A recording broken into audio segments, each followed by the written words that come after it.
안녕하세요. 오늘은 정말 특별한 이야기로 여러분과 함께 하려고 해요. 시장 골목 낙원식당.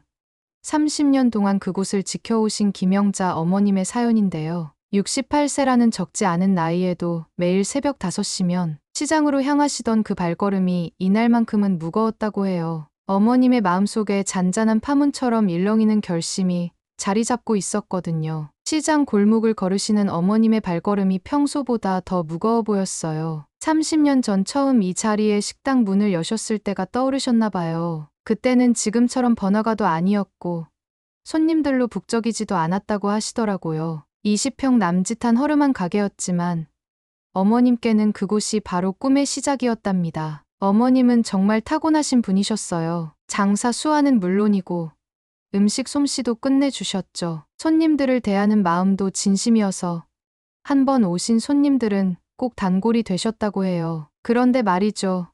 이렇게 성실하고 훌륭하신 어머님 곁에는 아주 걱정스러운 며느리가 있었어요. 서미연이라고 겉으로는 번듯해 보이지만 속은 온통 허세로 가득 찬 여자였죠. 시어머님을 무시하는 건 물론이고 돈에 대한 욕심도 어마어마했다고 해요. 시장 사람들은 다들 이 며느리를 걱정했답니다. 영자 씨, 정말 식당을 며느리한테 맡기실 거예요? 생선가게 할머니의 걱정 어린 목소리에 어머님은 그저 쓸쓸한 미소만 지으셨대요. 가슴 아픈 건 아들 준호 씨의 변화였어요. 어릴 때는 그렇게 착하고 순했던 아들이었는데 결혼하고 나서는 마치 다른 사람이 된 것처럼 아내의 말이라면 뭐든 내내하며 따르기만 했다고 해요. 어머님은 그런 아들을 보실 때마다 마음이 아프셨대요. 그래도 어머님은 희망을 놓지 않으셨어요. 30년간 한결같은 마음으로 가꿔온 식당이니 아들과 며느리가 잘 꾸려나가기를 바라는 마음으로 가게를 물려주기로 하신 거죠. 하지만 며느리의 행동을 보고 있자니 불안한 마음은 점점 커져만 갔어요. 특히나 계약 당일 며느리의 행동은 정말 못됐다고 해요. 어머님이 주방에서 추억이 담긴 물건들을 정리하시는 동안에도 싸늘한 눈초리로 감시하기만 했대요. 심지어 어머님이 30년간 정성스레 개발하신 특제 양념들을 아무렇게나 치워버리는 모습을 보면서도 어머님은 말씀도 못하시고 가슴앓이만 하셨다고 합니다. 어머님, 이제 이런 거 다 필요 없으니까 빨리 치우세요. 제가 새로 다 바꿀 거예요. 며느리의 차가운 말투에 어머님의 마음은 더욱 무거워지셨대요. 마지막으로 주방을 둘러보시면서 어머님은 30년의 세월을 되돌아보셨어요. 이곳에서 치열하게 살아온 하루하루가 주마등처럼 스쳐 지나갔다고 하시네요. 깊은 한숨과 함께 앞치마를 벗으시는 어머님의 뒷모습이 왠지 짠하게 느껴졌어요. 계약을 마치고 일주일이 지났을까요? 어머님께서는 평소처럼 새벽같이 일어나 장을 보고 오셨대요. 30년 동안 한결같이 해오신 일이었죠. 하지만 주방에 들어서는 순간 어머님은 깜짝 놀라고 말았어요. 어머님이 정성스레 만들어두셨던 양념들이 전부 쓰레기통에 버려져 있었거든요. 어머님, 요즘은 이런 구식 양념 안 써요. 저희가 새로 개발한 레시피로 할 거니까 신경 쓰지 마세요. 며느리 서미연 씨의 말투는 얼음장처럼 차가웠대요. 30년 동안 손님들의 입맛을 사로잡았던 그 비법 양념들을 하루아침에 쓰레기 취급하다니 어머님의 마음이 어떠셨을까요? 하지만 그건 시작에 불과했어요. 그날 점심시간 20년 단골이셨던 김 사장님이 오셨대요. 어머님이 늘 쓰시던 방식대로 김치를 썰어내시려는데 어머님, 제가 몇 번을 말씀드려요? 이제 이런 식으로 안 하기로 했잖아요. 손님들 계신데 좀 그만 좀 하세요. 며느리가 주방 한가운데서 소리를 질렀대요. 단골 손님들이 다 들을 수 있는 목소리였죠. 아니, 이게 무슨 소리야? 영자 씨가 썰어주는 김치가 제일 맛있는데. 김 사장님이 거들었지만 며느리는 더 큰 소리로 말했대요. 이제 저희 가게니까 손님도 저희 방식에 맞춰주셔야죠. 어머님은 그만 나가 계세요. 여러분, 이게 며느리가 한 말이라고 믿기시나요? 30년 동안 그 자리를 지켜오신 어머님을 그것도 손님들 앞에서 그렇게 무시하다니. 그날 이후로 어머님은 주방에서 점점 밀려나기 시작하셨어요. 양념통은 물론이고 어머님이 쓰시던 도마와 칼까지 전부 새 것으로 바뀌었죠. 심지어 어머님이 앉으시던 의자마저 치워버렸대요. 어머님, 여기 서 계시면 장애물처럼 거슬리시니까 좀 비켜주세요. 어머님, 이제 저희가 알아서 할 테니까 그만 쉬세요. 어머님, 옛날 방식은 이제 그만하시고 저희 하는 거 좀 지켜보세요. 하루에도 몇 번씩 이런 말들을 들으셨대요. 게다가 며느리는 어머님을 감시하기 시작했어요. CCTV로 주방을 들여다보면서 어머님의 모든 행동을 체크했죠. 마치 도둑이라도 되는 것처럼요. 어머니, 또 양념 넣으신 거 다 봤어요. 제가 그러지 말라고 했잖아요. 단골 손님들은 이런 상황을 보면서 마음이 아팠다고 해요. 어떤 분들은 며느리에게 따지기도 하셨죠. 아니, 영자 씨가 30년 하신 거면 다 이유가 있어서 그러는 건데 왜 그래? 영자 씨가 그렇게 하니까 우리가 30년을 다닌 거요. 하지만 그때마다 며느리의 대답은 더 심했대요. 손님들도 이제는 새로운 맛에 익숙해지셔야죠. 어머님 방식은 너무 구시대적이에요. 말씀드리기도 민망한데요. 며느리는 심지어 어머님이 만드신 반찬을 다 버리고 마트에서 산반찬으로 바꿔놓기까지 했대요. 30년 동안 직접 담그신 김치도 전부 외주 김치로 바꿔버렸고요. 어머님은 그저 주방 한 구석에서 그런 모습들을 지켜보실 수밖에 없었대요. 가끔 단골 손님들이 영자 씨는 왜 안 보이시나 하고 물으면 며느리는 웃으면서 어머님이 이제 연세가 있으시니까 쉬시라고 했죠. 라고 대답했다고 해요. 여러분, 어머님의 마음이 어떠셨을까요? 30년 동안 한결같이 지켜온 그 자리에서 하루하루 조금씩 밀려나는 기분, 손님들 앞에서 며느리한테 무시당하는 수모, 정말 참기 힘드셨을 것 같아요. 하지만 이건 시작에 불과했어요. 더 큰 일들이 기다리고 있었거든요. 그날도 평소처럼 새벽장을 보고 오신 어머님. 주방 한 구석에서 조용히 일하고 계셨어요. 그런데 갑자기 주방이 발칵 뒤집어졌대요. 20년 단골이셨던 이사장님 일행이 오셨는데 음식이 너무 맛이 없다며 크게 화를 내신 거예요. 음식 맛이 뭐 있다고요? 영자 씨, 어디 계세요? 이런 음식은 처음이네요. 어머님은 그동안 꾹꾹 참아오셨던 마음이 터져나왔대요. 결국 주방으로 들어가 며느리가 만든 음식을 보시더니 어떻게 이런 음식을 손님 상에 내놓니? 육수는 맑지도 않고 양념은 다 어디 갔니? 그 순간 며느리의 얼굴이 새빨개졌대요. 손님들이 지켜보는 가운데 시어머니한테 무안을 당했다고 생각했나 봐요. 어머님, 이제 그만하시죠?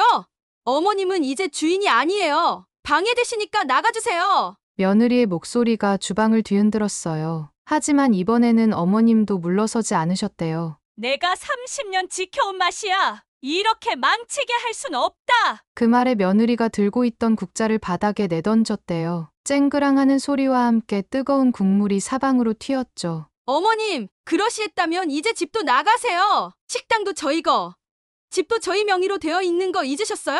이 말을 들으신 어머님의 마음이 어떠셨을까요? 30년을 키워온 아들이 그저 곁에서 지켜만 보고 있었대요. 한마디 말도 없이. 어머님은 그제서야 정신이 번쩍 드셨대요. 아들은 이미 며느리의 사람이 되어버렸고 이제 이곳에는 어머님의 자리가 없다는 걸 깨달으신 거죠. 알았다.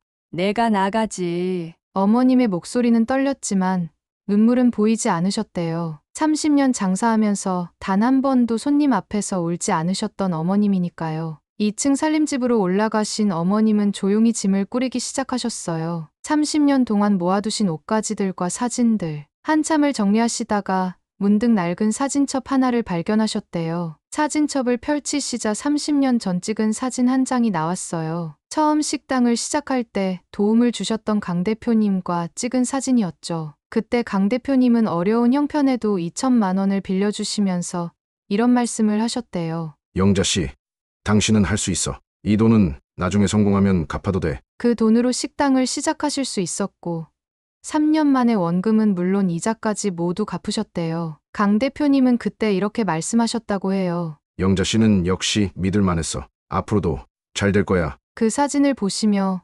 어머님은 오랜만에 미소를 지으셨대요. 30년 전 그때처럼 이제 다시 시작하면 되는 거라고 생각하신 거죠. 짐을 다 싸고 나니 어머님의 인생 전부가 캐리어 하나와 손가방 하나로 정리가 됐더래요. 며느리는 현관에서 싸늘한 표정으로 어머님을 배웅했고 아들은 끝내 방에서 나오지도 않았대요. 어머님은 식당 앞에 서서 마지막으로 한번 돌아보셨어요. 30년 세월이 고스란히 담긴 낡은 간판과 창문, 그리고 이제는 더 이상 어머님의 것이 아닌 주방.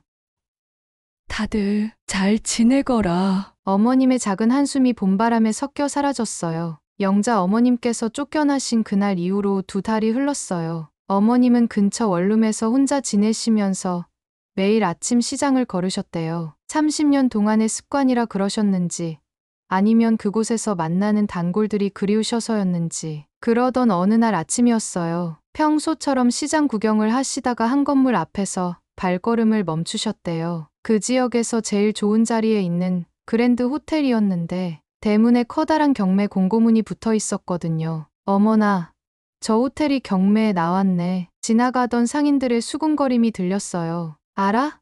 저게 원래 50억짜리 호텔인데 15억의 급매물로 나왔대. 아이고, 강 대표님이 저러시니 평생 해온 사업인데 강 대표님? 어머님의 귀에 그 이름이 꽂혔대요. 혹시나 하는 마음에 경매 공고문을 자세히 보시니 정말 그 강 대표님이 맞았어요. 30년 전 어머님께 식당 자금을 빌려주셨던 그분이셨죠. 어머님은 얼른 호텔로 들어가셨어요. 로비에서 만난 강 대표님은 많이 늙어 계셨지만 그래도 그때의 온화한 미소는 그대로셨대요. 낙원식당에 영자 씨, 여긴 웬일인가? 네, 강 대표님. 30년 전에 도움받았던 영자예요. 오랜만이시네요. 그동안 바빠서 찾아뵙질 못했네요. 두 분은 호텔 커피숍에 앉으셔서 오랜만에 이야기를 나누셨어요. 알고 보니 강 대표님도 우리 어머님의 사연을 다 알고 계셨더래요. 그래, 자네도 참 힘들었겠어. 나야 뭐 빚쟁이들 때문에 이렇게 되어버렸지. 강 대표님의 한숨 소리가 가슴 아프게 들렸대요. 어머님은 옛날 생각이 나셨나 봐요. 그때 강 대표님이 얼마나 큰 도움을 주셨는지. 다른 사람들은 젊은 여자가 뭘 하겠냐며 무시할 때 유일하게 믿어주시고 도와주셨던 분이었거든요. 강 대표님, 호텔을 정말 15억에 파시는 거예요? 응, 빚도 많고 지금 당장 현금이 필요해서. 그럼 제가 한번 해볼까요? 강 대표님이 놀란 눈으로 어머님을 바라보셨대요. 영자 씨, 자네가 호텔을? 네, 제가 한번 해보고 싶어요. 강 대표님이 저를 믿어주셨던 것처럼 이번엔 제가 이 호텔을 살리고 싶어요. 여러분, 그때 어머님의 눈빛이 달라지셨대요. 30년 전 처음 식당을 시작하실 때 그 빛나는 눈빛으로 돌아가셨던 거예요. 알고 보니 어머님께는 비상금이 있으셨어요. 30년 동안 한 푼, 두 푼 모아두신 40억이요. 그동안 아들, 내외 눈치 보느라 꺼내지도 못하셨던 돈이었죠. 강 대표님, 제가 그때처럼 이번에도 잘 해낼 수 있을까요? 당연하지. 영자 씨라면 해낼 수 있어. 자네는 그때도 그랬잖아. 두 분은 그날 늦게까지 호텔 이야기를 나누셨대요. 강 대표님은 호텔 운영에 대한 조언도 해주시고 중요한 거래처들도 소개해 주시겠다고 하셨어요. 여러분, 어쩌면 이게 바로 운명이었을까요? 30년 전 식당을 시작할 때 도와주셨던 분의 호텔을 이제는 어머님이 살리게 될 줄은 꿈에도 몰랐을 거예요. 하지만 이제부터가 진짜 시작이에요. 어머님께서는 평생 한 식당만 하셨는데 호텔은 또 다른 세상이잖아요. 우리 영자 어머님께서 강 대표님의 호텔을 인수하시겠다고 결심하신 그 순간부터 어머님의 하루하루는 정말 바쁘게 흘러갔어요. 그날 이후로 어머님은 매일 아침 호텔로 출근하시다시피 하셨대요. 강 대표님과 함께 호텔의 구석구석을 살펴보시면서 상황을 파악하셨죠. 어머님의 날카로운 눈은 호텔의 모든 문제점을 놓치지 않으셨어요. 강 대표님, 주방 설비가 너무 낡았네요. 이거 교체하려면 한 몇억은 들 것 같은데, 로비도 리모델링이 필요하고 객실도 전부 손봐야 할 것 같고, 직원들 월급은 밀린 게 얼마나 되나요? 30년 식당 운영하면서 다져진 경영 감각이 빛을 발하기 시작했어요. 어머님은 모든 걸 꼼꼼하게 메모하시고 계산하셨죠. 그러던 어느 날이었어요. 호텔 지하 창고를 둘러보시다가 어머님이 오래된 장부 뭉치를 발견하셨대요. 어머나, 이게 뭐예요? 알고 보니 그건 호텔이 개업했을 때부터의 모든 거래 내역이었어요. 어머님은 밤을 새워가며 그 장부들을 하나하나 검토하셨대요. 그리고 마침내 문제의 핵심을 발견하셨죠. 강 대표님, 호텔이 어려워진 건 운영의 문제가 아니었네요. 3년 전 리모델링 때 자금을 잘못 운용한 거였어요. 강 대표님은 놀라신 눈으로 어머님을 바라보셨어요. 전문 경영 컨설턴트들도 찾지 못했던 문제점을 어머님이 하룻밤 만에 찾아내신 거예요. 그리고 다음 날 어머님은 용단을 내리셨어요. 강 대표님, 제가 은행에 가봐야겠어요. 채권자들하고 만나보고 싶어요. 어머님은 먼저 은행을 찾아가셨어요. 평생 한 번도 빚을 내본 적 없는 어머님이었지만 이번엔 달랐죠. 40년 동안의 신용이 빛을 발하는 순간이었어요. 40년 동안 우리 은행만 거래하셨다고요? 은행 지점장님이 어머님의 거래 내역을 보더니 깜짝 놀라셨대요. 네, 식당 시작할 때부터 조금씩 모아온 거예요. 그리고 어머님은 통장을 꺼내셨어요. 그 순간 지점장님의 눈이 휘둥그레졌죠. 어머니, 이게 다 실제 예금이신가요? 네, 40억 전부 실제예요. 30년 동안 한 푼, 두 푼 모은 거예요. 그 자리에 있던 은행 직원들 모두가 할 말을 잃었대요. 요즘 세상에 현금으로 40억을 모으신 분이라니. 게다가 그동안 단 한 번도 연체나 부도가 없으셨다는 거예요. 은행에서는 바로 채권자들과의 미팅을 주선해줬어요. 호텔의 채권자들이 한자리에 모였죠. 처음에는 다들 반신반의하는 표정이었어요. 한식당 하시던 분이 호텔을 어떻게 하겠다는 건지. 하지만 어머님은 차근차근 설명하셨어요. 제가 보니까 이 호텔은 기본이 튼튼해요. 문제는 자금 운용이었죠. 제가 가진 40억으로 15억은 호텔 인수에 쓰고 20억은 리모델링 자금으로 나머지 5억은 운영 자금으로 쓸 계획입니다. 어머님의 설명을 들은 채권자들의 표정이 달라지기 시작했어요. 어머니, 혹시 장부 보셨나요? 네, 다 봤어요. 지금까지 모든 장부를 검토했죠. 채권자들은 더욱 놀랐어요. 이분이 단순한 식당 주인이 아니라는 걸 직감한 거죠. 어머님이 조심스레 말을 꺼내셨어요. 실은요, 제가 30년 전에도 이런 적이 있어요. 그때는 강 대표님이 저를 믿어주셨죠. 이제는 제가 그 은혜를 갚을 차례예요. 이 호텔을 반드시 살리겠습니다. 그 진심 어린 말씀에 채권자들도 마음이 움직였나 봐요. 결국 모두가 어머님의 인수 계획에 동의하셨죠. 앞으로 6개월만 여유를 주세요. 그동안 이자는 제가 다 낼게요. 대신 6개월 후에는 원금 상환을 시작하겠습니다. 어머님의 이런 결단력과 진정성이 모든 걸 바꿔놓았어요. 채권자들은 어머님의 제안을 받아들였고 심지어 일부는 자발적으로 이자를 감면해주겠다고까지 하셨대요. 그날 강 대표님은 어머님께 깊이 고개를 숙이셨어요. 영자 씨, 정말 고마워. 내가 30년 전에 자네를 믿었던 게 이렇게 돌아오다니 너무 고맙네. 어머님은 빙그레 웃으시며 대답하셨대요. 이제부터 시작이에요. 30년 전 제가 식당을 시작했을 때처럼요. 어머님의 두 번째 도전이 시작된 거죠. 호텔 인수 계약을 마치고 처음으로 호텔에 출근하시던 날. 어머님은 30년 전 낙원식당 문을 처음 열던 날의 그 설렘을 다시 한번 느끼셨대요. 이제부터 여러분과 함께 새로운 호텔을 만들어 보려고 해요. 직원들 앞에 선 어머님의 목소리에는 힘이 넘쳤어요. 첫 번째로 하신 일은 밀린 직원들 월급을 정산하는 거였어요. 3개월치나 밀린 월급을 받아든 직원들의 눈시울이 붉어졌대요. 사장님, 저희를 먼저 생각해 주시다니 정말 감사합니다. 하지만 어머님은 이렇게 말씀하셨죠. 호텔의 주인은 손님이지만 호텔의 심장은 직원이에요. 우리 다 같이 잘 해봐요. 그리고 바로 리모델링이 시작됐어요. 어머님은 20억의 예산을 이렇게 나누셨대요. 객실에 12억, 레스토랑과 주방에 5억, 로비와 기타 시설에 3억 한 푼도 허투루 쓰지 않으셨어요. 특히 주방은 어머님이 가장 신경 쓰신 곳이었죠. 30년 식당 운영의 경험이 빛을 발하는 순간이었어요. 이 설비들 전부 교체해요. 주방이 깨끗해야 음식도 맛있고 손님도 안심하시죠. 놀라운 건 어머님이 직접 발로 뛰시면서 자재 하나하나를 고르셨다는 거예요. 심지어 타일 하나를 고르시는데도 며칠씩 걸리셨대요. 이건 미끄러울 것 같아요. 주방은 안전이 제일 중요하니까 좀 비싸더라도 저 논슬립 타일로 해요. 객실은 더 대단했어요. 50개가 넘는 객실을 하나하나 다 둘러보시면서 꼼꼼하게 체크하셨대요. 이 방은 아침에 햇살이 예쁘게 들어오네. 여기는 신혼부부 객실로 꾸미면 좋겠어요. 이 방은 창이 조금 작으니까 조명을 더 신경 써서 아늑하게 만들어요. 심지어 침구류는 어머님이 직접 베개를 베보시고 이불을 덮어보시면서 고르셨다고 해요. 손님들이 하루를 편하게 쉬다 가셔야 해요. 내 가족이 쉰다고 생각하고 골라야죠. 로비도 많이 바뀌었어요. 딱딱한 의자는 다 치우고 푹신하고 따뜻한 패브릭 의자나 소파가 의자가 좋아요. 그래야 손님들이 집처럼 편안하게 느끼실 거예요. 공사 기간 내내 어머님은 매일 새벽부터 밤늦게까지 현장을 지키셨어요. 식당 할 때처럼 새벽 5시면 어김없이 출근하셔서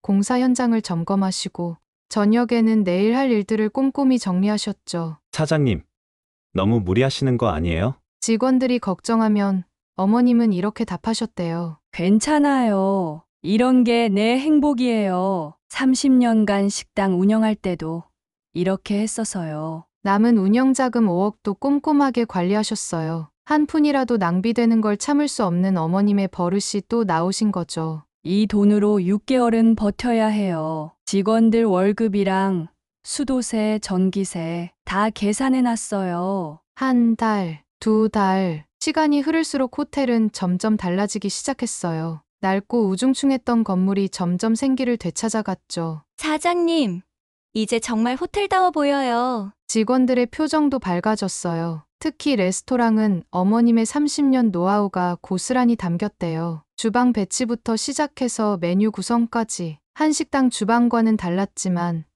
어머님은 금방 적응하셨어요. 음식은 정성이에요. 호텔이라고 달라질 건 없어요. 식당 할 때처럼 장도 매일 보고 재료도 매일 체크하고 해야죠. 공사가 한창일 때 어머님 곁에는 항상 낡은 수첩이 있었대요. 그걸 보고 계시면서 중얼중얼 계산도 하시고 뭔가를 끊임없이 메모하시곤 했어요. 사장님, 그게 뭐예요? 궁금해하는 직원에게 어머님이 수첩을 보여주셨는데 깜짝 놀랄 만큼 꼼꼼한 내용이 빼곡히 적혀 있었대요. 매일매일의 공사 진행 상황부터 지출 내역, 앞으로의 계획까지, 심지어 직원들 개인적인 사정까지 다 메모해 두셨더래요. 식당 할 때부터의 버릇이에요. 기억하고 싶은 것도 많고 잊으면 안 되는 것도 많으니까요. 드디어 3개월 후 리모델링이 거의 마무리되어 갈 무렵 어머님은 로비 한가운데 서서 만족스러운 미소를 지으셨대요. 3개월간의 리모델링을 거쳐 탄생한 낙원호텔. 그랜드 호텔이라는 이름 대신 낙원호텔을 선택하신 이유를 들어보니 참 뭉클하더라고요. 30년 전 낙원식당으로 시작했잖아요.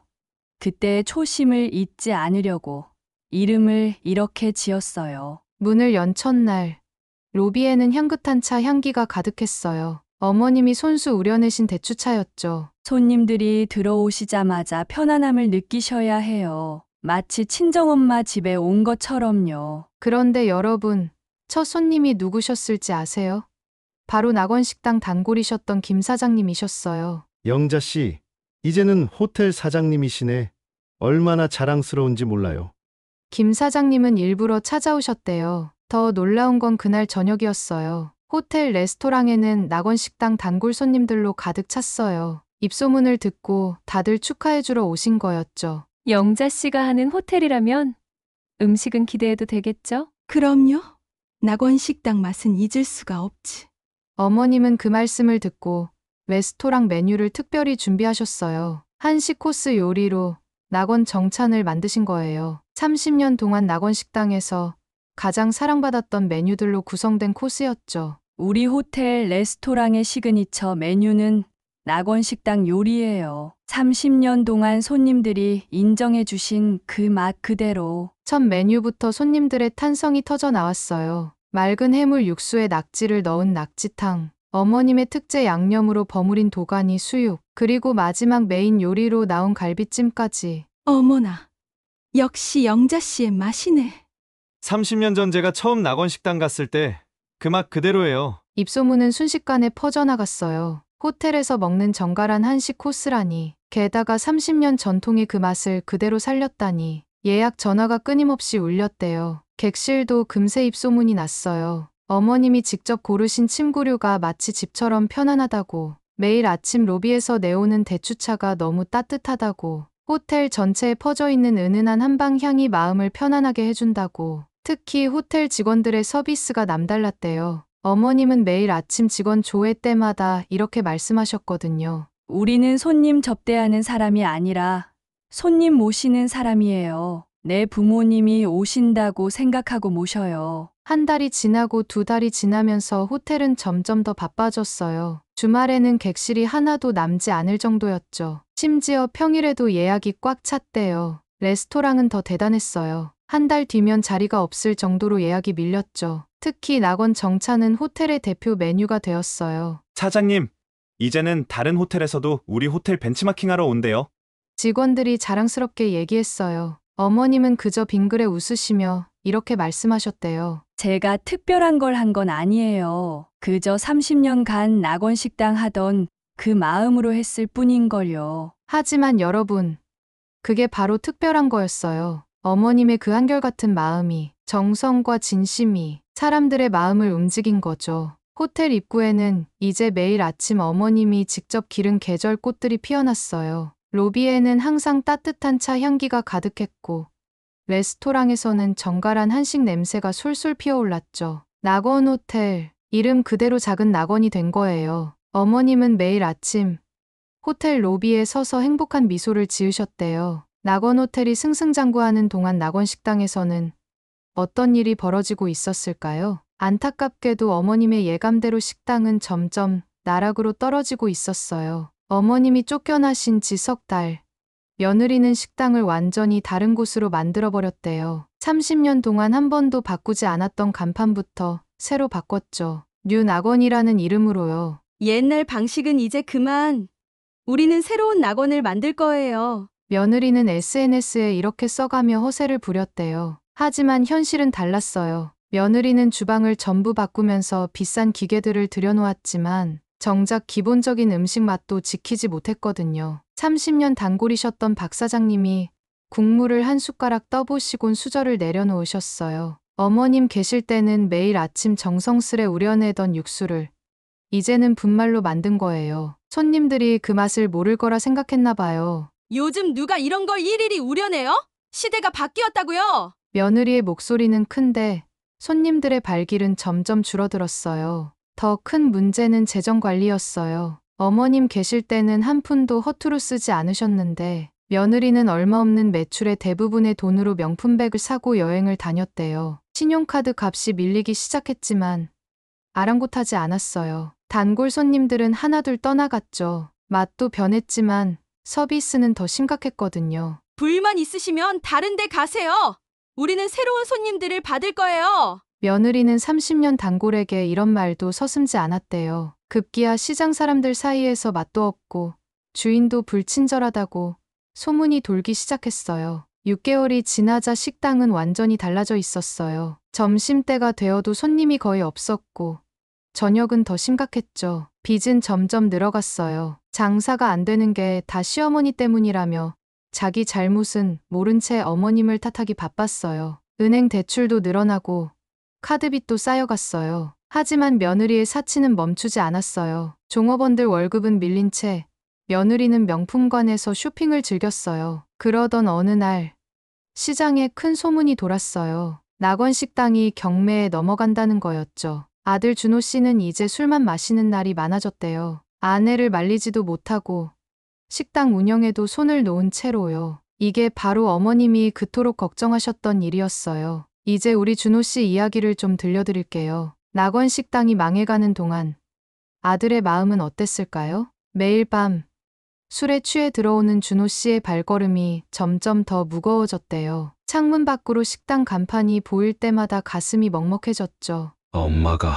엄마가 계실 때는 혼잣말처럼 중얼거리다가 눈물이 났대요. 아내가 식당을 망쳐가는 걸 뻔히 보면서도 말 한마디 못했어요. 처음에는 새로운 시도라며 응원했지만 점점 불안해지기 시작했고 그때는 이미 늦었을 때였쇼. 매일 아침 어머님이 끓이시던 육수 냄새 대신 분말 수프 냄새가 코를 찔렀어요. 30년 동안 한결같았던 맛이 사라지고 단골 손님들의 발길도 끊겼죠. 여보, 이제 좀 신경 써줘요.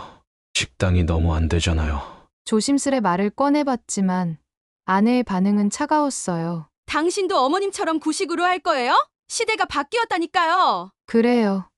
시대는 바뀌었죠. 하지만 정성과 진심은 시대가 바뀌어도 변하지 않는 건데 준호 씨는 그걸 알면서도 말하지 못했어요. 더 가슴 아픈 건 어머님 소식을 전해 들을 때였어요. 시장 사람들이 어머님이 호텔을 인수하셨다는 얘기를 하는 걸 듣고는 한동안 멍하니 서 있었대요. 가슴 한켠이 찢어질 것처럼 아팠대요. 어머님은 여전히 그 자리에서 한결같은 마음으로 성공을 일구고 계신데 자신은 어머님의 30년 일터를 망가뜨리고 있었으니까요. 연락을 해볼까 하며 수없이 휴대폰을 들었다 놨다 하면서도 결국 전화 버튼을 누르지 못했어요. 자존심이었을까요? 아니면 부끄러움이었을까요? 밤이면 어머님이 계시던 2층 방을 바라보며 한숨만 쉬었대요. 그 방은 여전히 비어 있었어요. 아내가 드레스룸으로 쓰자고 했지만 준호 씨는 완강히 거부했거든요. 그게 어머님에 대한 마지막 자존심이었나 봐요. 우진아, 더아야, 할머니가 보고 싶지 않니? 아이들과 둘만 있을 때면 이런 말을 꺼내보곤 했어요. 아이들도 할머니가 보고 싶다고 했지만 아내 앞에서는 말도 못 꺼냈죠. 어느 날은 몰래 낙원호텔 앞까지 갔대요. 멀리서 어머님이 로비에서 손님들을 맞이하시는 모습을 보고는 한참을 서서 울었다고 해요. 죄송해요. 정말 죄송해요. 말하지 못한 마음이 눈물로만 흘러내렸대요. 그러던 어느 날 은행에서 날아온 경매 통지서를 보고 준호 씨는 완전히 무너져 버렸어요. 아내는 여전히 호화로운 생활을 즐기고 있었고 식당은 이제 정말 끝이 보이기 시작했죠. 거울 속의 자신이 너무 낯설고 부끄러웠대요. 이런 준호 씨의 마음을 어머님은 아실까요? 어쩌면 알고 계실지도 모르겠어요. 그래서 더 마음이 아프실 것 같아요. 드디어 그날이 왔어요. 낙원 식당의 마지막 날이었죠. 새벽부터 법원 집행관들이 들이닥쳤대요. 며느리는 그제서야 발광을 하기 시작했어요. 이럴 순 없어요. 여기가 얼마나 잘 나가던 식당인데 다 시어머니 때문이에요. 하지만 모든 게 이미 늦었죠. 집행관이 가져온 서류를 보니 빚이 무려 10억이 넘었어요. 며느리가 몰래 써온 돈이 이렇게나 많았던 거예요. 새벽녘 술에 취해 들어오던 준호 씨는 식당 앞에 붙은 경매 딱지를 손으로 떼어내려 했대요. 하지만 그마저도 못하게 했죠. 이제는 그 식당이 더 이상 자신의 것이 아니었으니까요. 부모님, 친구분들께 연락도 해보고 지인들에게도 부탁을 해봤지만 아무도 도와주지 않았어요. 부부가 어떻게 장사했는지 우리가 다 봤는데 이제 와서 빌려줄 리가 없죠. 다들 고개를 저었어요. 그날 밤 며느리는 마지막 몸부림을 쳤대요. 명품 가방들을 팔아보려 했지만 그걸로는 택도 없었어요. SNS에 올렸던 화려한 일상도 모두 거짓이었던 거죠. 준호 씨가 처음으로 아내에게 목소리를 높였어요. 그러자 며느리가 서랍을 열어 영수증 뭉치를 던졌어요. 하루 매출이 30만 원도 안 되는 날에 백화점에서 300만 원어치를 쇼핑한 기록, 종업원들 월급 대신 자신의 옷을 산 기록, 모든 게 적나라하게 드러났죠. 이제 와서 그런 게 뭐가 중요해요? 어차피 망할 식당이었어요. 어머니가 알고 주신 게 뻔해요. 바로 그때였어요. 위층에서 큰 소리가 들렸어요. 아이들이 울고 있었죠. 준호 씨는 그제서야 정신이 번쩍 들었대요. 아이들 학교는 어떡하지? 당장 내일부터 살 집은 어디로 구하지? 그동안 제정신이 아니었던 것처럼 정신없이 살았는데 이제야 현실이 눈앞에 확 들어왔어요. 준호 씨의 눈에서 눈물이 흘렀어요. 하지만 며느리는 달랐어요. 마지막 카드를 끊고 캐리어 하나를 챙겨 현관으로 향했죠. 난 이렇게는 못 살아요. 당신이랑 아이들은 알아서 해요. 그렇게 며느리는 사라졌어요. 마지막으로 보낸 문자에는 이혼 서류를 보내겠다는 내용뿐이었죠. 이제 준호 씨는 두 아이와 함께 거리에 나앉게 생겼어요. 은행에서는 전세자금 대출금도 갚으라고 독촉이 오고 카드사에서도 연체 통지가 왔죠. 당장 내일이면 집에서도 나가야 해요. 그런데 바로 그때 뜻밖의 소식이 들려왔어요. 낙원호텔에서 직원을 모집한다는 거였죠. 호텔이 잘 되면서 식음료팀을 확장한다는 소문이었어요. 준호 씨는 한참을 서서 호텔 공고문을 바라봤대요. 무너진 자존심과 후회, 그리고 마지막 희망이 뒤섞인 눈빛으로. 그날은 낙원호텔의 평범한 아침이었어요. 어머님은 여느 때처럼 로비에서 직원들과 아침 조회를 하고 계셨죠. 그런데 그때였어요. 인사팀에서 연락이 왔대요. 사장님, 오늘 식음료팀 면접이 있는데 한번 봐주시겠어요? 어머님은 평소처럼 고개를 끄덕이셨어요. 늘 그러셨듯이 모든 직원은 어머님이 직접 면접을 보시니까요. 하지만 이날은 좀 달랐어요. 어머님의 가슴 한켠이 왠지 모르게 설렜거든요. 면접실로 향하는 발걸음이 묘하게 떨렸대요. 마치 30년 전 처음 식당 문을 열던 날처럼요. 첫 번째 지원자를 부르는 목소리가 들렸을 때 어머님은 깜짝 놀라고 말았어요. 어머님의 손이 떨렸어요. 혹시나 하는 마음에 고개를 드셨는데 정말 그 아들이었대요. 까만 양복을 입고 고개를 숙인 채 들어오는 아들의 뒷모습이 어쩜 그렇게 남편과 닮았던지 준호 씨도 면접관석에 앉아 계신 어머님을 보는 순간 그 자리에 얼어붙고 말았어요. 아들의 눈에 눈물이 고였죠. 면접실이 순간 조용해졌어요. 다른 면접관들도 상황을 눈치챘는지 말을 잃었대요. 하지만 어머님은 달랐어요. 평소처럼 차분한 목소리로 말씀하셨죠. 이력서를 보니 한식당에서 일하신 경험이 있으시네요. 아들은 고개를 푹 숙인 채 떨리는 목소리로 대답했어요.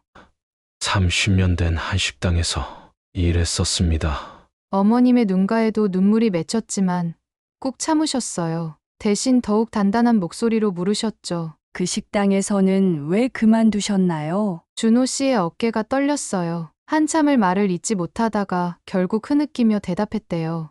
제가 다 망쳤습니다. 어머니가 30년 동안 쌓아오신 걸 제가 다. 그 순간 어머님도 더는 참지 못하고 일어나셨어요. 다른 면접관들에게 고개를 숙이며 말씀하셨죠. 죄송합니다만 잠시 면접을 중단해도 될까요? 어머님은 아들의 손을 잡고 호텔 뒤뜰로 나가셨어요. 봄바람이 살랑살랑 불어오는 그곳에서 모자는 한참을 아무 말도 하지 못했대요. 어머니.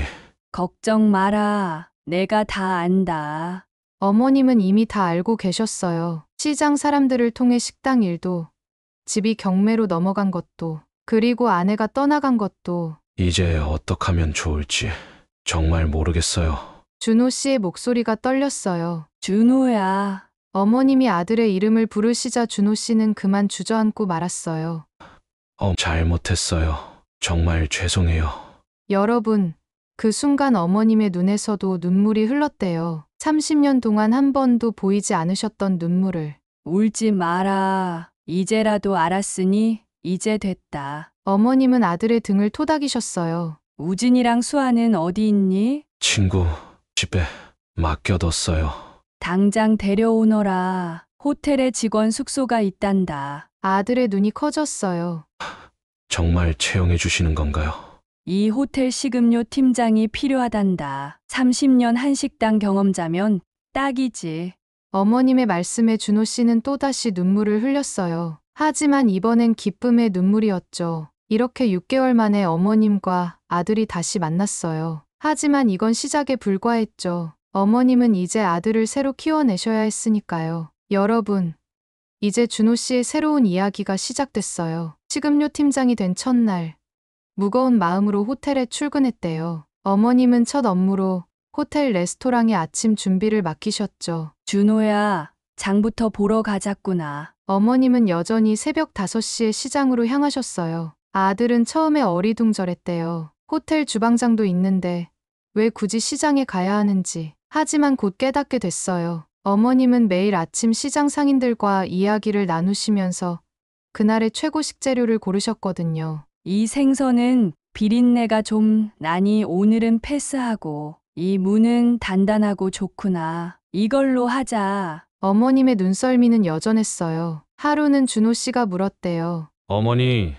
호텔 식자재 업체를 쓰면 더 편하지 않을까요? 그때 어머님이 들려주신 말씀이 준호 씨의 가슴을 울렸어요. 호텔이든 식당이든 음식은 정성이야. 손님들은 그 정성을 먹는 거란다. 식자재 업체가 우리 대신 정성을 들여줄 수는 없지. 매일 아침 어머님을 따라다니면서 준호 씨는 조금씩 변해갔어요. 처음엔 투덜거리던 새벽 출근도 이제는 당연해졌고 식재료를 고르는 안목도 생겼죠. 특히 어머님이 직원들을 대하는 모습에서 많은 걸 배웠대요. 어머니는 어떻게 직원들 사정을 그렇게 다 기억하세요? 장사는 사람이 하는 거야. 직원 한 명 한 명의 사정을 알아야 그 사람의 마음도 알 수 있는 법이지. 호텔 경영에서도 깨달음의 연속이었어요. 어머님은 매일 저녁 장부를 꼼꼼히 검토하셨는데 그 과정이 마치 학교 수업 같았대요. 사소한 숫자 하나도 그냥 지나치지 않으셨어요. 점점 준호 씨도 어머님의 경영 방식을 이해하게 됐어요. 옛날에는 구시대적이라고 생각했던 것들이 사실은 깊은 뜻이 있었다는 걸 알게 된 거죠. 어머니, 진작 이렇게 가르쳐 주시지 그러셨어요. 그땐 내가 배울 준비가 안 됐었나 보다. 어머님의 대답은 담담했지만 눈가에 미소가 어렸어요. 레스토랑 운영에서도 놀라운 발견이 있었어요. 어머님은 매일 아침 낙원 정찬 맛을 직접 체크하셨는데 하루는 준호 씨가 여쭤봤대요. 어머니, 이제 주방장님이 잘 하시는데 왜 매일 체크하세요? 음식 맛이 변하는 건 한순간이야. 30년 장사하면서 배운 가장 중요한 교훈이지. 그제야 준호 씨는 깨달았어요. 왜 낙원 식당이 30년 동안 성공할 수 있었는지, 왜 어머님이 그토록 고집스럽게 주방을 지키셨는지. 저는 이제야 알 것 같아요. 어머님이 왜 그러셨는지. 어머님은 아들의 어깨를 토닥이셨어요. 알면 됐다. 이제부터가 진짜 시작이니까. 이렇게 모자는 새로운 관계를 만들어갔어요. 이제는 단순한 모자가 아닌 선생님과 제자처럼. 호텔에서 일한 지 석 달이 지날 무렵이었어요. 어느 날 저녁, 어머님은 아들을 사무실로 부르셨대요. 이제 내 얘기를 들어볼 때가 된 것 같구나. 어머님의 목소리는 따뜻했어요. 준호 씨는 한참을 망설이다가 그동안 가슴에 묻어두었던 이야기를 꺼내기 시작했어요. 어머니, 그동안 정말 죄송했어요. 아내 뒤에 숨어서 어머님을 외면했던 것도, 30년 식당을 망쳐버린 것도, 모든 게 다 제 잘못이에요. 처음에는 아내의 말이 맞는 것 같았어요. 식당이 현대화되어야 한다고 하지만 그건 다 핑계였죠. 그저 제가 어머님 앞에서 당당하지 못했던 거예요. 어머님이 이뤄놓으신 걸 제가 이어받을 자신이 없어서 그랬어요. 어머님은 아들의 이야기를 끝까지 들으셨어요. 아들이 얼마나 방황했는지, 술로 괴로움을 달랬는지, 아이들 앞에서 얼마나 부끄러워했는지. 그래서 이혼하기로 했어요.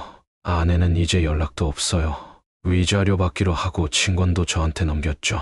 어머님은 조용히 아들의 손을 잡으셨어요. 이제 됐다. 내가 스스로 깨달았으니 그걸로 충분하다. 그때였어요. 사무실 문이 살짝 열리더니 우진이와 수아가 들어왔대요. 할머니 곁에서 지내면서 아이들도 많이 달라졌더라고요. 아빠, 울지 마요. 우리 이제 할머니랑 같이 살 수 있잖아요. 수아가 아빠의 눈물을 닦아주었어요. 아빠, 나 이제 할머니랑 매일 아침 장 보러 다녀요. 재미있어요. 그 순간 준호 씨의 눈에서 다시 눈물이 쏟아졌어요. 하지만 이번엔 기쁨의 눈물이었죠. 어머니, 저희 다시 시작해도 될까요? 어머님은 환하게 웃으시며 대답하셨어요. 우리는 이미 시작했잖니. 내가 호텔에 면접 보러 왔던 그날부터. 그렇게 어머님과 아들, 그리고 손주들은 새로운 가족이 되었어요. 호텔 한켠에 있는 직원 숙소에서 함께 살기 시작했죠. 매일 아침, 어머님은 이제 우진이랑 수아 도시락까지 챙기시고 아들과 함께 장을 보러 가세요. 저녁이면 내 식구가 둘러앉아 식사를 하고 아이들 학교 이야기도 듣고. 할머니, 저는 커서 호텔리어가 될 거예요. 난 요리사가 될 거야. 할머니처럼.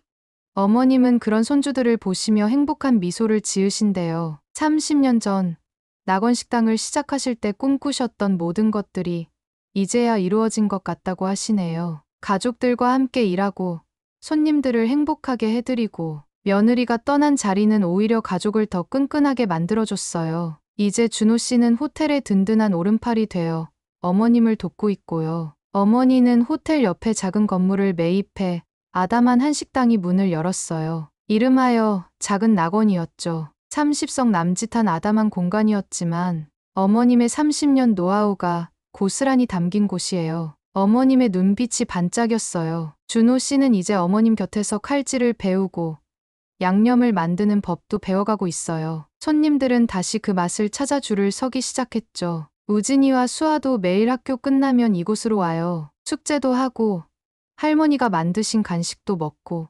아이들의 웃음소리가 식당을 가득 채워요. 어머님은 매일 저녁 문을 닫은 후 아들과 함께 앉아 하루를 정리하신대요. 이제는 아들이 먼저 나서서 일을 하고 어머님은 옆에서 조용히 미소 지으시며 지켜보세요. 때로는 실수도 하고 때로는 서툴지만 정성만큼은 30년 전 어머님을 닮아가고 있다고 해요. 호텔 손님들도 동네 단골들도 이제는 작은 낙원을 찾아와요. 어머님의 30년 내공과 아들의 새로운 열정이 만나 만들어내는 맛이 그립다고 이제 진짜 낙원이 된 것 같아요. 호텔에서는 아들이 부사장으로 일하면서 경영을 배우고 저녁이면 식당에서 어머님의 요리를 배우고 손주들은 그 속에서 쑥쑥 자라나고 어머님은 이제 진정한 행복을 찾으신 것 같아요. 30년 전 작은 식당을 시작하실 때 꿈꾸셨던 모든 것들이 이제야 완성된 거죠. 여한이 없다는 어머님의 눈가에 맺힌 눈물이 반짝였어요. 이번엔 기쁨의 눈물이었답니다. 우리 어머님의 이야기는 여기서 끝이 나요. 하지만 새로운 이야기는 계속될 거예요. 이제는 아들 준호 씨가